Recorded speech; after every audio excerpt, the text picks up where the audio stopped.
सिर्फ धागे नहीं, ये सपने हैं, ये संघर्ष है। महाराष्ट्र के बुनकर सदियों से अपनी कला को जिंदा रखे हुए हैं, लेकिन ये परंपरा आगे बढ़ पाएगी? ये कहानी सिर्फ कपड़ों की नहीं, उन हाथों की भी है जो इसे बुनते हैं। आइए उन कहानियों को सुनते हैं जो हर धागे में बुनी हुई है।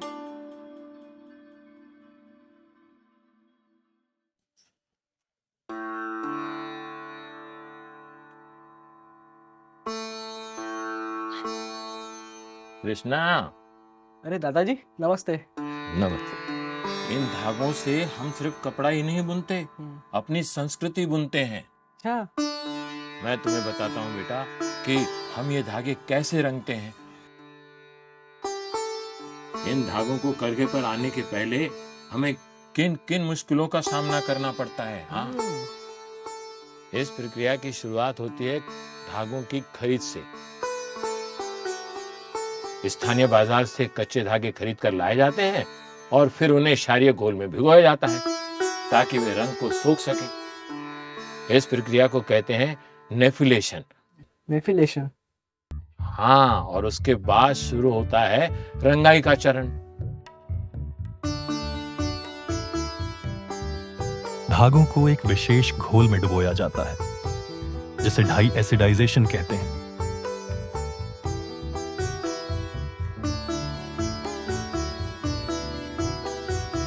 इस प्रक्रिया को स्टॉपलिंग भी कहा जाता है, जहां धागों को मनचाहा रंग दिया जाता है।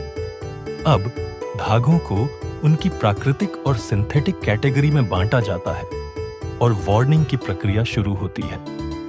2 छड़ों पर धागों को व्यवस्थित किया जाता है ताकि वे समान रूप से रंगे जा सके। फिर इन्हें बॉबिन में लपेटा जाता है और लकड़ी के वार्निंग गेट पर फैलाया जाता धागों की मजबूती के लिए हल्का तेल लगाया जाता है। फिर करघे पर ड्राफ्टिंग और डेंटिंग होती है। इसके बाद डिजाइन कार्ड पंचिंग होती है, जिससे करघे पर खास पैटर्न ज्यूक्स की उभरते हैं। कारीगर फुट पैडल दबाते हैं तो हेक्सागोन बैटल आगे बढ़ता है और डिजाइन करघे पर उभरता है। शटल की बाकलार गति से धागे बुने जाते हैं और खंड फैब्रिक आकार लेता है। दादाजी ये काम इतना मुश्किल क्यों है? बेटा, ये एक कला है और इसमें धैर्य की जरूरत होती है। धैर्य एक ऐसी जरूरी चीज है जो बड़े बड़े कलाकारों को उनकी मंजिल तक पहुंचा देती है। अगर धैर्य के साथ सीखोगे तो खन के साथ साथ खुद की पहचान भी बना सकोगे। हाँ,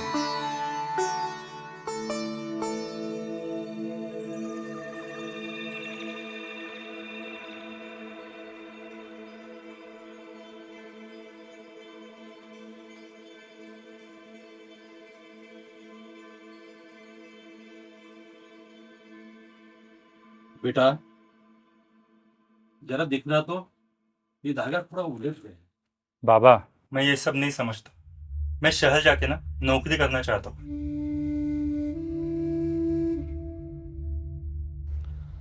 बेटा, ये हमारा पुश्तैनी नहीं काम है। इसे छोड़ोगे तो हमारी पहचान ही मिट जाएगी। पर बाबा, इसमें कमाई ही कितनी है? और वैसे भी 250-300 रुपए रोज के लिए कोई ये काम क्यों करेगा? क्यों दादा? बिल्कुल सही कह रहे हैं दोनों।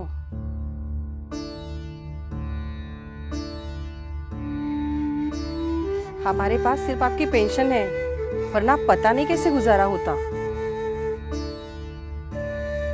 और क्या?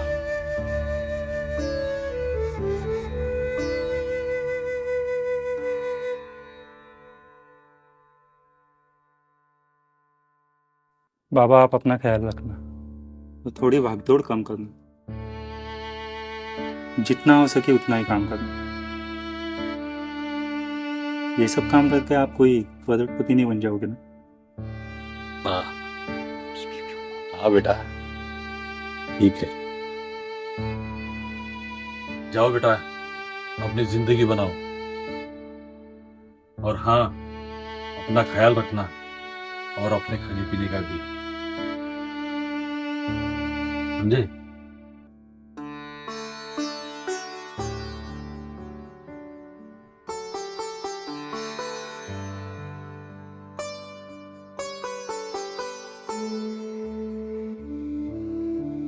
कृष्णा जी ने अपने बेटे को जाने दिया क्योंकि वो जानते हैं कि बुनाई हमारी सांस्कृतिक विरासत हो सकती है, लेकिन हमारी आवश्यकताओं की पूर्ति नहीं कर सकती। कृष्णा जी का संघर्ष जारी है।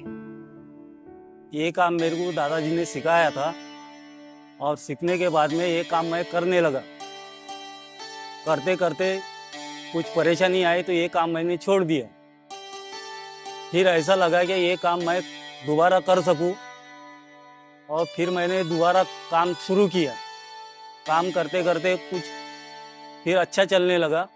चलते चलते फिर सरकार ने कुछ मदद की और फिर मैं आगे बढ़ते गया। ये बच्चों ने ये काम नहीं सीखा और वो कुछ ना कुछ अपना कर रहे।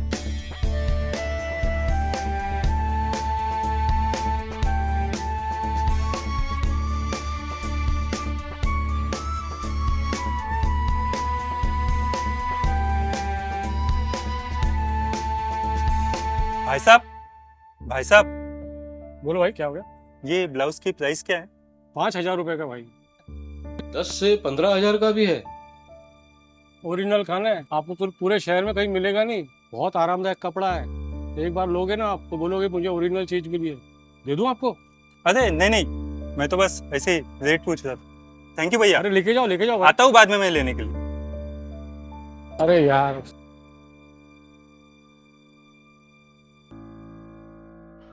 खन को बुनने में पापा को कभी कभी पूरा दिन, यहाँ तक 3-4 दिन लग जाते हैं और वही 300-400 रुपये मिलते हैं। लेकिन यहाँ पर तो काफ़ी महंगा बिकता है खन। इसका मतलब अगर ढंग से काम किया जाए और डायरेक्ट बाजार तक पहुँच मिल जाए तो कमाल हो सकता है।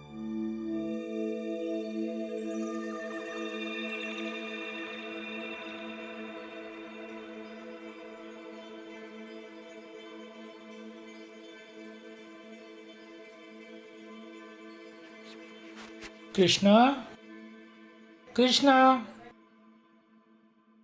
अरे आइए रामचंद्र जी, नमस्कार। नमस्कार, ये नमस्कार। लीजिए। अरे वाह, रेडी है? हाँ,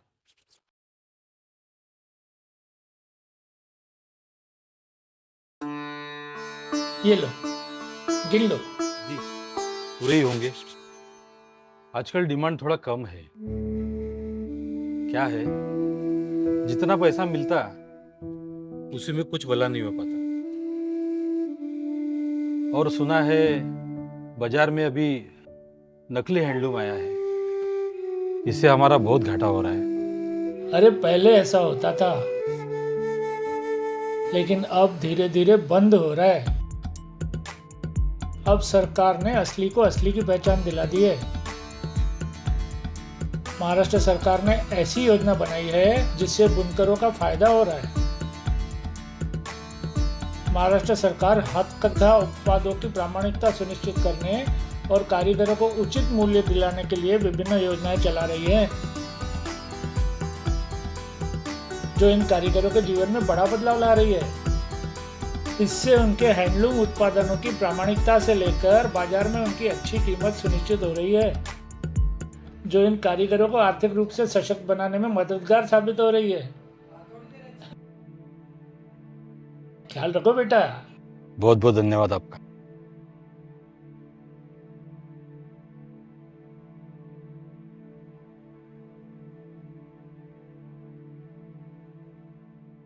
महाराष्ट्र सरकार का वस्त्र विभाग कपड़ा उद्योग को बढ़ावा देने, बुनकरों को मदद करने और रोजगार के अवसर बढ़ाने के लिए काम करता है।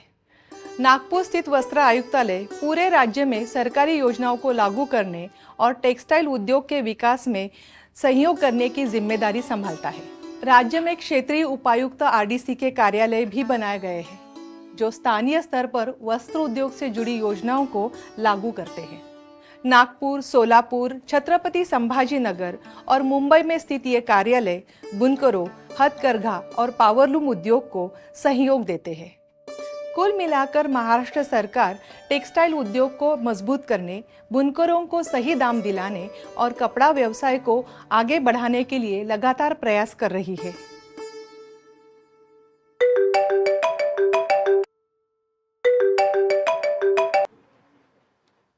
हाँ बाबा जी, कैसे हैं? हाँ हाँ, मैं ठीक हूँ। कैसे चल रहा है सब कुछ? ठीक चल रहा है। आपको पता है, बुनकरों की बुनाई कला की हमारे आसपास इज्जत कम लगती है बाबा, लेकिन बड़े बड़े शोरूम में तो बहुत है। बाजार में मैंने एक ब्लाउज के पीस की कीमत पूछी थी रेट की, तो पता चला 10 से 20 हजार रुपये। एक पीस की कीमत 10,000? ये कैसे हो सकता है? सोचो आप। हमें तो यहाँ इतना नहीं मिल पाता। चलिए मैं आपसे बाद में बात करता हूँ, मुझे काम है। हाँ बाबा जी, ओके। इसी गैप को कम करने के लिए महाराष्ट्र सरकार के साथ साथ केंद्र सरकार भी कई प्रकार की पहल कर रही है, जिससे बुनकरों को उनकी मेहनत का उचित मूल्य मिल सके। इनमें से एक है जेम, जिस पर बुनकरों को विक्रेता के रूप में पंजीकृत किया गया है, जिससे उनको एक बड़ा प्लेटफॉर्म मिल रहा है जहां पर अपने उत्पाद वो डायरेक्ट बेच सकते हैं, जिससे बिचौलियों की भूमिका खत्म हो गई है। इसके अलावा 23 ई कॉमर्स कंपनियों को बुनकरों के उत्पादों की ऑनलाइन बिक्री के लिए जोड़ा गया है। 123.97 करोड़ की ऑनलाइन बिक्री दर्ज हो चुकी है। नए डिजाइनों को बढ़ावा देने के लिए महाराष्ट्र सरकार ने फैशन डिजाइनर्स और बुनकरों को जोड़ा है। कहानी को आगे देखेंगे अगले एपिसोड में। तब तक के लिए दीजिए इजाजत। नमस्कार।